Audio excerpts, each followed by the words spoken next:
Hello everyone, welcome back in our channel. दोस्तों, आप सभी का स्वागत है। दोस्तों, आज हम वेक्टर अलजेब्रा के इंपॉर्टेंट क्वेश्चन करेंगे जो कि आने वाले मैथ एग्जाम में क्लास 12th के लॉन्ग क्वेश्चन या शॉर्ट क्वेश्चन में आपको देखने को मिल सकते हैं। ओके, तो चलिए क्वेश्चन नंबर 1 हम सॉल्व करते हैं। तो मैंने ऑलरेडी सॉल्व कर रखे हैं, आप समझते हुए चलना। ओके, ये सारे इंपॉर्टेंट क्वेश्चन हैं जो आपको एग्जाम में देखने को मिल सकते हैं। तो क्वेश्चन पहला है हमारा, find the unit vector in the direction of the sum of vectors a equal to ये दे रखा है एंड वी वेक्टर आपको ये दे रखा है। ओके, आपसे यूनिट वेक्टर पूछा गया है। ओके, यूनिट वेक्टर का जो फॉर्मूला होता है वो होता है A cap is equal to A vector upon magnitude A. Okay ना, अब इसने बोला है जो हमें वेक्टर यूनिट निकालना है वो निकालना है सम ऑफ वेक्टर्स का। ये जो दोनों आपको वेक्टर दे रखे हैं इनके सम का यूनिट वेक्टर निकालना है। तो वेक्टर आपको ऐड करना आता ही होगा ए प्लस वी। जब आप दोनों वेक्टर्स को आप यूज़ करोगे, आई का आई के साथ ऐड करते हैं, जे का जे के साथ करते हैं, फाइव के का के साथ करते हैं। जब आप ऐड करोगे तो आपका आएगा 4i plus 3j minus 2k। Okay, मैंने इसमें ऊपर कैप नहीं लगाया है, जैसे आई कैप जे कैप आप लगा लेना उसमें ना।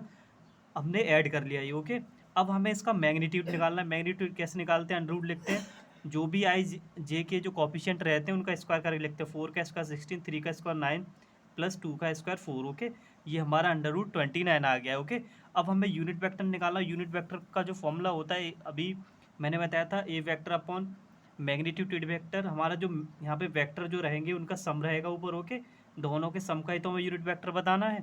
ए प्लस बी हमारा ये आ गया था यहाँ से 4i plus 3j minus 2k and magnitude इन दोनों वेक्टर के सम का आ गया अंडर रूट 9। ओके, अब इनको सेपरेट कर लेना है आपको। आई के साथ कर लेना है प्लस 3/√29 प्लस 2/√29। ओके, तो चलिए क्वेश्चन नंबर 2 को हम देखते हैं। तो क्वेश्चन नंबर 2 हमारा ये है, शो दैट द पॉइंट। आपको 3 पॉइंट इसमें दे रखे हैं। ए दे रखा है 2i जे प्लस के, वी पॉइंट ये दे रखा है, सी पॉइंट आपको ये दे रखा है। Are the vertex of the right angle triangle. आपको 3 पॉइंट आपको दे रखे हैं और ये आपको बताना है जो वर्टेज है वो राइट एंगल ट्रायंगल के हैं। ओके, सबसे पहले इसको सॉल्व करने से पहले आपको प्रॉपर्टी पता होना चाहिए राइट एंगल के वर्टेज के लिए क्या होती है। मैग्नीट्यूड ए बी का square is equal to b c का square plus magnitude c a का स्क्वायर। ये राइट एंगल के लिए प्रॉपर्टी होती है। ओके, ये आपको याद रखना है। सेम इसी के अकॉर्डिंग आप पहले ए बी निकालोगे। ए बी कैसे निकालते हैं?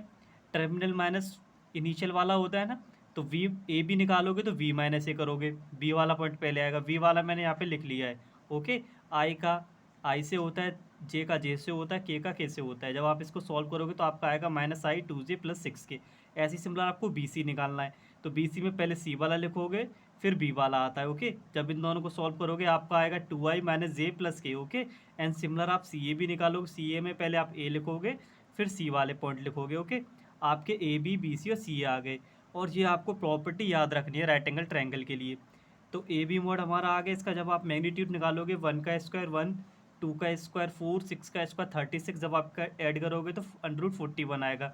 एंड सिमिलर बी सी का मैग्नीट्यूड अंडर रूट 6 आएगा एंड सी ए का जो मैग्नीट्यूड वो हमारा अंडर रूट 35 आएगा। अब हम क्या करेंगे, राइट एंगल की प्रॉपर्टी को यहाँ पर फॉलो करेंगे। राइट एंगल की प्रॉपर्टी जो होती है, मैग्नीट्यूड ए बी का स्क्वायर कितना हो गया 41, अंडर रूट 41 का square 41 plus b c magnitude कितना था अंडर रूट 6, इसका स्क्वायर करेंगे तो 6 आएगा प्लस सी ए का मैग्नीट्यूड कितना था अंडर रूट 35, 35 का स्क्वायर 35। आप इन दोनों को ऐड कर लो, आपका आ गया 41 इजिकल टू 41। ओके, ये क्वेश्चन आपको लॉन्ग में देखने को मिलेंगे 3 या 4 मार्क्स में।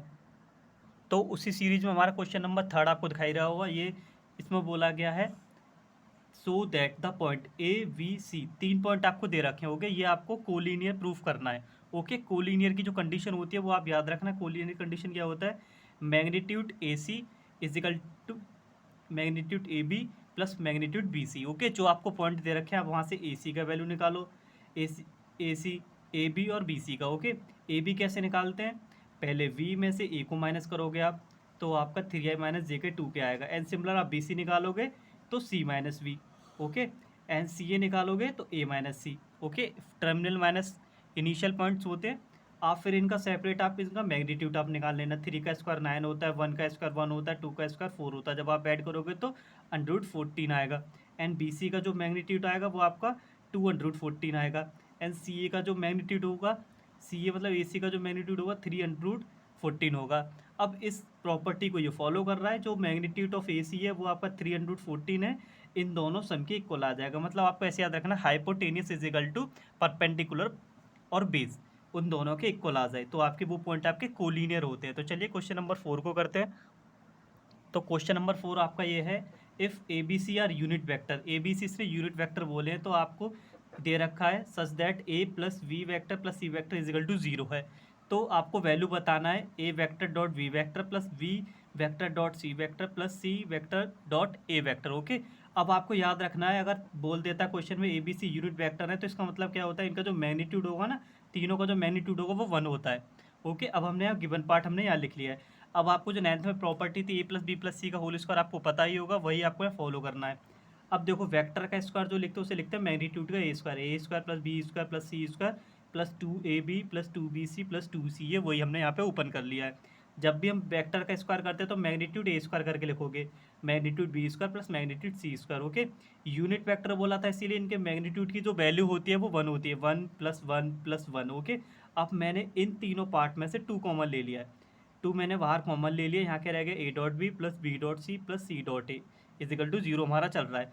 1 प्लस 2 प्लस 1 3 हो गया, इस 3 को हम राइट हैंड पे लेके जाएंगे, -3 हो जाएगा। ओके, अब ये 2 इसके साथ मल्टीप्लाई में था तो डिवाइड में आ गया, तो इसका आंसर आ गया -3/2। तो चलिए जल्दी से क्वेश्चन नंबर 5 को भी हम देखते हैं। ये जितने भी हम क्वेश्चन कर रहे हैं सारे के सारे इंपॉर्टेंट क्वेश्चन है। ओके, तो क्वेश्चन नंबर 5 आपका यह फाइंड द साइन, साइन की वैल्यू आपसे पूछी गई है of the angle between the vectors a vector and b vector, दो आपको दे रखे हैं और आपसे साइन का वैल्यू पूछा गया है। ओके, अब हमें पता है साइन कैसे में निकलता है, क्रॉस प्रोडक्ट में हम साइन निकालते हैं, डॉट प्रोडक्ट में हमारा कॉस निकल के आता है। तो हमने यहाँ पे क्रॉस लगाया क्योंकि उसने साइन बोला है ना, साइन हमारा ओनली कॉस प्रोडक्ट से ही निकलता है। हमें पता है magnitude of a cross b is equal to होता है magnitude a magnitude v into sine theta. तो हमें साइन निकालना है तो इस पूरे पार्ट का डिवाइड में इधर कर दूंगा, तो हमारा साइन टीटा इजगल टू आ जाएगा magnitude a cross b upon magnitude a और मैग्नीट्यूड वी। ओके, अब हमें क्या करना है, पहले ए क्रॉस बी निकालना है। जब भी हम क्रॉस प्रोडक्ट निकालेंगे तो कुछ इस तरीके से निकलता है डिटर्मिनेट की तरह। ओके, जो आपने फर्स्ट ईयर में किया होगा। तो आपको आई जे के यहाँ लिख लेने हैं, वेक्टर ए में जो आई का कोएफिशिएंट है 2, जे का -1 3, इसमें के का 3 वो ऊपर लिख लिया। ओके, एंड सिमिलर ऐसे बी का लिख लिया, यहाँ पे आई का कोएफिशिएंट 1, जे का है 3 और के का है 2। ओके, फिर आपको इसे सिंप्लीफाई कर लेना है, डिटर्मिनेंट आई होप आपको आता होगा। जब आप इसको सॉल्व करोगे तो आपका आएगा -11i -j+7 के। ओके, ये आधा पार्ट हमारा सॉल्व हो गया, हमें चाहिए इसका डिटर्मिनेट। ओके, डिटर्मिनेट आप निकालोगे 11 का स्क्वायर 121, जे का कॉफिशिएंट यहाँ में 1 का स्क्वायर 1 प्लस 7 का स्क्वायर 49। ओके, जब आप इसको ऐड करोगे ये आएगा 171। जब आप इसके फैक्टर करोगे 3 × 3 × 19।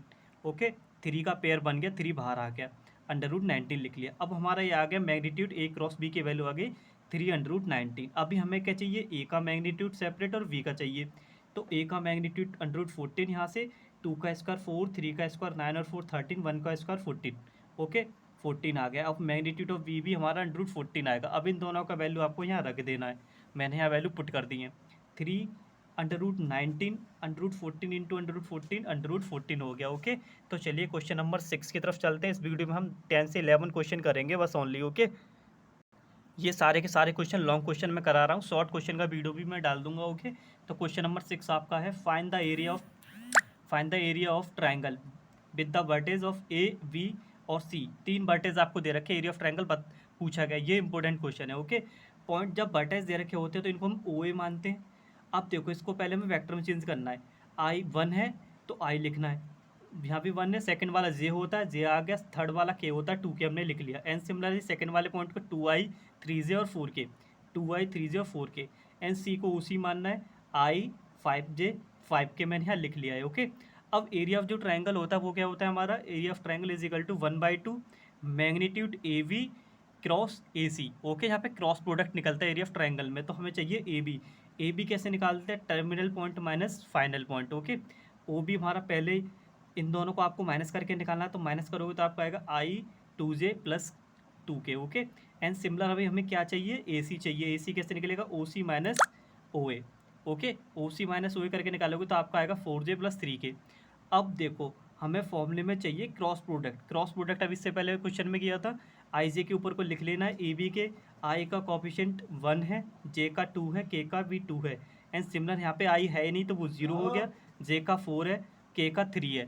ओके, जब आप इसका क्रॉस प्रोडक्ट करके आप सॉल्व करोगे तो आपका आएगा 2i 3j और 4k। ओके, अब हमें मैग्नीट्यूड भी चाहिए, क्योंकि फॉर्मूले में जो है मैग्नीट्यूड है, फिर 2 से डिवाइड करना है आपको। मैग्नीट्यूड निकालोगे तो 2 का स्क्वायर हो गया 4, 3 का स्क्वायर हो गया 9, 4 का हो गया 16। जब आप इसको ऐड करोगे आपका आएगा √29। ओके, √29 आ गया। एरिया ऑफ ट्राइंगल क्या होता है, 1/2 इंटू ए क्रॉस बी का magnitude. Okay, A B into A C का हमने यहाँ लिख लिया है। ओके, अब आपको ये ध्यान रखना है, ए बी लोगे तो दूसरा ए सी ही होना चाहिए।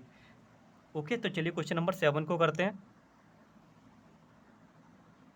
जितने क्वेश्चन आप कर रहे हो सारे के सारे इंपॉर्टेंट होने वाले हैं। ओके, देखो, find the area of parallelogram का एरिया आपसे पूछा गया है, जिसकी साइड है आपको दे रखी है represented by the vectors a और वी। दो वेक्टर आपको दे रखे हैं, एरिया पैरेललोग्राम पूछा। एरिया पैरेललोग्राम क्या होता है हमारा, magnitude of a vector cross b vector. ये बहुत ही आसान क्वेश्चन है। ओके, सबसे पहले आपको क्रॉस प्रोडक्ट निकालना है। क्रॉस प्रोडक्ट अभी हमने लगातार थर्ड क्वेश्चन है जिसमें क्रॉस प्रोडक्ट निकालना सीख रहे हैं। अब देखो, आई जे के ऊपर को लिख लेने, ए के आई का के कॉफिशिएंट क्या 3, जे का कितना है 1, 2, के का कितना -2। ऐसे सिमिलर वी वाले में कितना था 1, जे का -3, के का 4। यहाँ पे इसको सॉल्व करने के बाद आपका एक ये इक्वेशन बनेगा 2i - 14j और -10 के। ओके, एरिया ऑफ पैरेललोग्राम क्या होता है, magnitude of a cross b. Okay, magnitude कैसे निकालेंगे, 2 का हो गया 4, 14 का 196, 10 का हो गया 100। जब आप इसको ऐड करोगे तो आपका आ गया 300। 300 के बाद आपको इसका रूट सॉल्व कर लेना है, तो आपका आएगा 10√3। तो चलिए अगले क्वेश्चन की तरफ बढ़ते हैं जल्दी से। 10 या 11 क्वेश्चन करेंगे ओनली, सारे के सारे इंपॉर्टेंट रहेंगे। तो क्वेश्चन नंबर 8 आपका ये है, find the vector joining the point. Point आपको दे रखे हैं पी और क्यू, 2 पॉइंट दे रखे हैं। आपको पहले एक वेक्टर बताना है, फिर इसके बाद आपको बताना है डायरेक्शंस रेशियो बताने, फिर डायरेक्शन क्वेश्चन बताने। ओके, सबसे पहले हम वेक्टर निकालेंगे p q vector. P q vector कैसे निकालेंगे, इनी final sorry terminal minus initial होता है। Okay, p q is equal to q पहले लिखते हैं, फिर पी वाला बाद में। अब देखो, फर्स्ट वाला हमने यहाँ पे बना लिया 2i 3j, और केस में है नहीं तो वो लिखना ही नहीं है आपको, 2i + 3j। अब क्यू का पॉइंट क्या, माइनस का i, माइनस का 2j, माइनस का 4k हमने यहाँ लिख लिया। अब पी क्यू निकालना है, o q minus o p होता है। जब आप इन दोनों को सब्ट्रैक्ट करोगे तो आपका आएगा माइनस का 3i माइनस 5j माइनस का 4k। ओके, अब डी आर्स क्या होते हैं, जो आई जे के जो कॉफिशेंट होते हैं वही आपके डी आर रहते हैं। आई का यहाँ पे क्या -3, 5, जे का क्या है -5, के का क्या है -4। ये आपके डी आर्स होते हैं। अब डी सीज के लिए पहले आप सबसे पहले क्या निकालोगे, इनका यूनिट वेक्टर निकालोगे डी सीज के लिए। डी सीज के लिए यूनिट वेक्टर का फॉर्मूला जो होता है, ए कैप इजिकल टू क्या होता है, A vector upon vector A का मैग्नीट्यूड। ओके, ए वेक्टर तो हमारे पास आ गया 3i 5j और 4k। ओके, अब इसका जब आप मैग्नीट्यूड निकालोगे तो 3 का स्क्वायर 9, 5 का स्क्वायर 25, 4 का 16, तो √15 आ गया। अब सेपरेट सबके साथ डिवाइड कर दो। डी सीज के लिए क्या करना, सेपरेट सबके साथ, आई के साथ करोगे 3/√15, जे के साथ करोगे माइनस का 5/√15, 4 के साथ करोगे माइनस का 4/√15। तो ये आपके डी सीज हो गए। डी आर क्या होते हैं, ओनली इनके कॉफिशिएंट। डी सीज में सबके साथ मैग्नीट्यूड निकाल के डिवाइड कर देते हैं। तो चलिए क्वेश्चन नंबर 9 को भी जल्दी से सॉल्व करते हैं और देखते हैं। तो चलिए क्वेश्चन नंबर 9 आपका ये इंपॉर्टेंट क्वेश्चन है, आप जरा ध्यान से इसको समझना। ए बी सी 3 वेक्टर्स आपको दे रखे हैं, जिसमें a + b + c = 0 दे रखा है, and magnitude a 3, magnitude b 5, magnitude c = 7। Find the angle between a और b के बीच का आपसे एंगल पूछा गया है। ओके, जो गिवन पार्ट है मैंने यहाँ लिख लिया। ओके, बोथ से अब मुझे क्या करना है, मैं c को उधर लेके गया, c को लेके जाऊँगा तो माइनस का c हो गया, राइट। बोथ साइड मैंने स्क्वायर कर लिया। a + b + c का a + b का जो आइडेंटिटी था वो ओपन कर लिया। मैं जब भी हम वेक्टर का स्क्वायर करते हैं तो मैग्नीट्यूड ए स्क्वायर करके लिखोगे, magnitude a square plus magnitude b square plus 2a.b is equal to -c का मैग्नीट्यूड सी स्क्वायर। ओके, अब देखो, सब जितने भी मैग्नीट्यूड थे तीनों का वैल्यू यहाँ दे रखा है, मैंने यहाँ पुट कर दिया। ए के प्लेस पे 3 का स्क्वायर, बी के प्लेस पे 5 का स्क्वायर,